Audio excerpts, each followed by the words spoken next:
बिस्मिल्लाहिर्रहमानिर्रहीम। अस्सलाम वालेकुम नाज़रीन, मैं हूं नासिर आज़ाद, चैनल हमारा खबरें.tv.net और मेरे साथ मौजूद हैं जनाब शमशाद मागड़ साहब, सीनियर तंजीर निगार हैं और इनको हम बहुत तंग करते हैं, इनसे सवाल वगैरह पूछते हैं। अस्सलाम वालेकुम मागड़ साहब, जो ऐलान हुआ है इंतखाबात का और वो जो करीब आ रहे हैं, शुकूक व शुबहात और ज़्यादा बढ़ते जा रहे हैं, लोगों के खदशात और ज़्यादा बढ़ते जा रहे हैं। आप हमारे नाज़रीन को क्या बताएंगे, क्या वाकई ऐसा है या इलेक्शन होके रहेंगे? देखिए राजा साहब, हर पार्टी जो है ना, बेशक इमरान खान है, बेशक PMLN है या PDM, वो दो पॉलिसियां अख्तियार की है। एक पॉलिसी इलेक्शन की तरफ, दूसरी पॉलिसी इलेक्शन से दूर जाने की तरफ। मिसाल के तौर पर PDM की अब उनके अपने MNAs ने अपनी ही हुकूमत पर दबाव बढ़ाना शुरू कर दिया कि जी अगर पंजाब और KPK में इलेक्शन हो जाते हैं तो फिर हम MNA का इलेक्शन किस तरह जीतेंगे 2 महीने के बाद। तो कौमी असम्बली को भी साथ ही फारिग किया जाए ताकि हम मैदान में जाएं और इलेक्शन जीतें। इमरान तो देखें इस वक्त विन पोजीशन में है। अब इलेक्शन हो, सूबों में सिर्फ इलेक्शन हो, कौमी असम्बली में बाद में हो, तब भी उसको फायदा है। लेकिन राजा साहब, अभी जो PDM की आपस में मीटिंग हुई है ना, आप यकीन माने इन्होंने एक दूसरे के लत्ते लेने शुरू कर दिए। अभी जब ये इक़्तिदार बदर होंगे, आप देखेंगे कि सिंध से एक दूसरे को इल्जामात क्या तक नहीं, काफी कुछ काम आगे जाएगा। अभी बोलना शुरू कर दिया ना, मरियम बीबी जो तकरीरें कर रही है उसके ऊपर जमीयत उलमा जो इस्लाम के लोग हैं, मौलाना फजल रहमान के, वो भी बोल रहे हैं और दूसरी पार्टी वो भी बोल रहे हैं कि जी ये सारा मलबा जो है PDM पे डाल रही हैं। और खुद कहती है, क्योंकि मरियम बीबी कहती है ना कि हम तो हुकूमत में नहीं है, तो इसलिए जो हुकूमत में शामिल लोग कहते हैं कि ये हमें मुजरिम बना रही है। क्योंकि राजा साहब, जितना जो कुछ अवाम के साथ हो रहा है ना जी, वो जुर्म से कम नहीं है। अब लोगों की आप सोशल मीडिया पे देख रहे हैं कि किसी के पास एक वक्त का खाना है, किसी के पास 2 वक्त का खाना है, किसी के पास बच्चों की फीस नहीं, किसी के माँ बाप के इलाज के लिए कोई सहूलत नहीं। तो ये जुर्म तो है। तो अभी से उनके अंदर लड़ाइयाँ शुरू हो गई। अच्छा मागड़ साहब, ये तो आपने ठीक कहा कि उनके अंदर लड़ाइयाँ शुरू हो गई हैं, लेकिन हमें ये भी सुनने में आ रहा है कि कुछ थोड़ी सी इनकी जो बड़ी क़यादत है वो भी दिल बर्दाश्ता हो गई है सुप्रीम कोर्ट के इस फैसले से और मुख्तलिफ लाइनों पे सोच रहे हैं।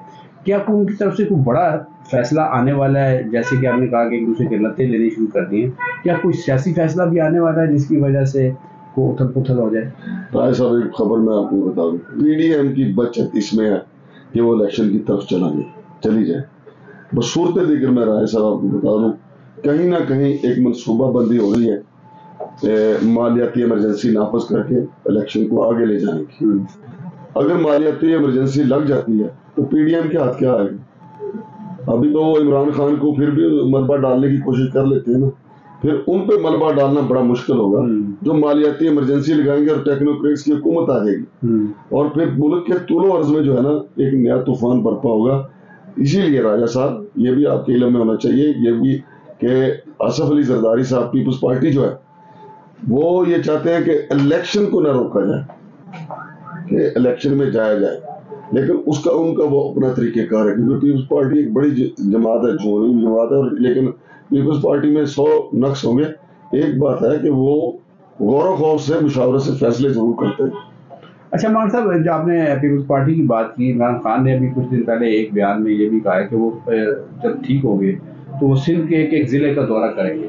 क्या आप समझते हैं कि सिंध में जाके PTI अपने झंडे गाड़ सकती है और उसको पीपल्स पार्टी को बिल्कुल बैकफुट पे ले जा सकती है कि ये खाली ख्वाब है? नहीं, इस वक्त पोजीशन जो है इमरान खान जितनी मकबूलियत है, पीपल्स पार्टी सिंध में बिल्कुल फ्री इलेक्शन हो, शफाफ इलेक्शन हो, पीपल्स पार्टी बहुत बुरी शिकस्त खाएगी वहाँ पे। इलेक्शन होंगे आपके ख्याल में? मेरा भी ख्याल उसके सिवा चारा कोई नहीं। क्योंकि अब राजा साहब, जो जितने जिमनी इलेक्शन हुए हैं, तो PDM नहीं चाहती थी कि जनाब अली हमको अपना साख बचाएं। जैसे जो ये बल्दियाती इलेक्शन थे कराची में, लोगों ने देखा धड़ाधड़ मोहरे लगा रहे हैं, पुरस्कार लोग जनाब बक्से भर रहे हैं, सिर्फ ये शो करने के लिए कि पीपल्स पार्टी वहां पे बड़ी मकबूल है। ऐसा नहीं था, मकबूलियत नहीं थी, वो तो पूरे के पूरे थप्पे इन्होंने डाले। लेकिन राजा साहब, वो देखे कितनी खौफनाक वीडियोस आई।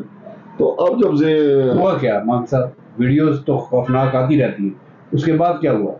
उसके बाद फैमिली मीटिंग, किसी को रिलीफ मिला नहीं मिला। लेकिन अब जब कौमी असम्बली का इलेक्शन होगा ना, ये सूबाई असम्बली का, राजा साहब, ये बल्दियाती इलेक्शन पे पार्टियां जो है ना वो چپ ہو جاتی ہیں کہ چل ساڑھا کونسلر جیتا ہے نہیں جیتا ہے. جماعت اسلامی کا چونکہ وہاں پہ زیادہ اسٹیک تھا, سب سے زیادہ ماتم جماعت اسلامی نے کیا اور درست کیا. اور یہ جو آپ کہہ رہے ہیں نا کہ اس حوالے سے کہ پی ڈی ایم کے پاس تو اب صرف چارہ یہ ہے کہ الیکشن میں جائے. الیکشن میں نہیں جائیں گے تو راجہ صاحب الیکشن 2 سال بھی اور آگے کھینچ لیں مالیاتی ایمرجنسی لگا کے. تو ایسا تو نہیں ہے کہ جی 2 سال آگے جائیں گے تو پھر پی ڈی ایم کا جو ہے گراف اوپر جانا شروع ہو جائے گا. نہیں. مان صاحب کیا آپ سمجھتے ہیں کہ کچھ اداروں کی گرپ کمزور ہوتی جا رہی ہے ہر حوالے سے؟ کچھ اداروں کی کیوں, راجہ صاحب سیدھی بات کریں, ملٹری اسٹیبلشمنٹ کی گرپ کمزور ہوئی ہے. اور راجہ صاحب میں آپ کو بار بار بتا رہا ہوں کہ ملٹری اسٹیبلشمنٹ جو ہے ان میں اتفاق رائے یہ ہے کہ اس بوجھ سے یہ جو ان کے اوپر ڈالا جاتا ہے سیاسی, اس سے کسی طریقے سے چھٹکارا حاصل کیا جائے. اس کی وجہ یہ ہے نا, دیکھیں نا جو اب پی ڈی ایم جو ہے جتنا خرابہ ہو رہا ہے, جتنی یہ اپنے حق میں ترامیم کر رہے ہیں, سارا ملٹری اسٹیبلشمنٹ پہ نہیں گر رہا. اور پھر ملٹری اسٹیبلشمنٹ کے اندر بھی تو جو لوگ ہیں جو حاضر سروس ہیں وہ بھی یہ چاہتے ہیں کہ پاک فوج کی جو ساکھ ہے اس کو نقصان نہ پہنچے, بلکہ جو پہنچ چکا ہے اس کو بحال کیا جائے. اور میں سمجھتا ہوں حافظ صاحب کا بھی پہلا ٹارگٹ یہی ہونا چاہیے اور ہونا بھی چاہیے تھا. لیکن ابھی تک ایسا کچھ ہمیں نظر نہیں آ رہا کہ جو ساکھ کو باجوہ صاحب نقصان پہنچا گئے اس کی بحالی ممکن ہو سکے. اس کی بحالی سب سے پہلے یہ ہوگی کہ حافظ صاحب فری اینڈ فیئر الیکشن کروا دیں اور جو جیتے آرمی چیف کے طور پہ اس کے ساتھ تعاون کریں. مگر صاحب یہ بھی تو خوف پایا جاتا ہے کہ اگر عمران خان صاحب آگے تو اس وقت یہ ایک ایسی ڈانگ پھیریں گے کہ جس کی زد میں بہت سارے لوگ آئیں گے, جس میں ہر طرح کے لوگ آئیں گے. تو کیا وہ خوف پھیلانے کے لیے کافی نہیں ہے کہ الیکشن سے دور ہی رہ جائے؟ راجہ صاحب کتنا دور بھاگیں گے آپ, یہی 2 سال دور بھاگ لیں گے. پھر بھی گھوڑے نے آنا تانگے دے کے ہی ہوتا ہے, سیاستدان نے جانا الیکشن سے ہی ہوتا ہے. لیکن راجہ صاحب نقصان بہت زیادہ ہو جائے گا پی ڈی ایم کا خاص طور پہ. عمران خان کا تو اب آپ دیکھیں نا, اس کا تو ہاتھ بیٹھ گیا کہ نہیں دکھاتا کو ٹی وی نہ دکھائے, وہ لائیو آ جاتے ہیں, سوشل میڈیا ان کو خوب دکھاتا ہے, بلکہ پی ٹی وی سے زیادہ ان کو دکھایا جاتا ہے. اتنا تو وہ حکومت میں نہیں آتے تھے جتنا اب آتے ہیں. مان صاحب یہ جو عمران خان صاحب کو کہنا پڑا کہ میں آرمی چیف سے ملنے کے لیے تیار ہوں, لیکن یہ بھی کہا کہ وہ میرے سے ملنے سے کتراتے ہیں, اور اس کی کیا وجہ ہے؟ اور جب انہوں نے کہا تو کوئی response I S P R نے دیا ہے, کوئی وہاں سے آپ کو خبر نکلی ہے؟ راجہ صاحب دیکھیں, یہ سیاستدانوں کے جو ہے دانت دکھانے کی عورتیں, کھانے کی عورتیں, یہ بہت بڑے طاقتور ہاتھی ہوتے ہیں. اب آپ ذرا پچھلے سال ہی چلے جائیں, 2022 کا میڈ چلے جائیں, راول پنڈی اور اسلام آباد میں کھچڑی بن رہی تھی سیاسی. عمران خان بھی کہہ رہا تھا کہ ہمیں ایک پیج پہ, جنرل باجوہ بھی کہہ رہا تھا کہ ہمیں ایک پیج پہ. حالانکہ نیچے جو دیگ رکھی ہوئی تھی پکانے کے لیے, اس دیگ کو کھانے والے بھی آ چکے تھے کہ کس کس کو کیا ملے گا. ابھی جو عمران خان نے یہ کہا ہے نا کہ میں آرمی چیف سے ملک کے وسیع تر مفاد میں بات کرنے کے لیے تیار ہوں, مجھے ایسا بھی لگتا ہے کہ ہو سکتا ہے پہلے طے ہو گیا ہو. تو عمران خان نے اس کے نا ایک فیس سیونگ بنائی ہے کہ جناب ہم مل بیٹھ کے طے کرتے ہیں. آپ کو مجھے کیا پتا, آپ اور میں تو زیادہ زیادہ 12 بجے سو جاتے ہیں, اور یہ ہمارے ملک کو قوم کو جنہوں نے آگے لگایا وہ جاگتے ہی رات 12 بجے اور پھر پلاننگ ہوتی ہے کہ کرنا کیا ہے. صحیح. تو یہ اس بات کا کبھی امکان ہے کہ یہ جو عمران خان نے کہا نا کہ میں بات کرنے کو تیار ہوں, میرا خیال ہے کہ کہیں پہلے طے ہو چکا کہ جی اب ہم مل بیٹھ کے آگے بڑھیں گے, ملک کو آگے لے جائیں گے. لیکن کیا بات چیت کیے بغیر ہی ہر بندے کو اپنے فرائض سمجھنے چاہیے, سیاسی پارٹیوں کو بھی, اسٹیبلشمنٹ کو بھی, کہ ہم نے اگلا سٹیپ کیا کرنا ہے جو ملک کے لیے بہتر ہو؟ راجہ صاحب دیکھیں 75 سال سے عادتیں بگڑی ہوئی ہیں, دیکھیں نا آپ 75 سال سے کٹھ پتلیاں نچاتے رہے, آپ کو پتا ہے کہ یار اس انگلی کے ساتھ کیسا ڈانس کروایا جاتا ہے پپڑ سے, اس کے ساتھ کیسا, انگوٹھے کے ساتھ کیسا, ٹھیک ہے. تو اب آپ کو اچانک آ جائے کہ جی آپ یہ ڈورے چھوڑ دیں, تو راجہ صاحب اتنا آسان نہیں ہوتا. تو بگڑی آتے ہیں, آہستہ آہستہ ٹھیک ہوتی ہیں. اور دوسرا راجہ صاحب میں آپ کو یہ بھی بتا دوں کہ مریم بی بی نے جو جلسے جلوس کیے ہیں وہ لوگ اس میں جوش و خروش سے نہیں آئے, بلکہ مریم اور جو نون لیگ کے اور پی ڈی ایم کے جو اپنے لوگ ہیں وہ اس بہت سے بہت فیڈ اپ ہیں.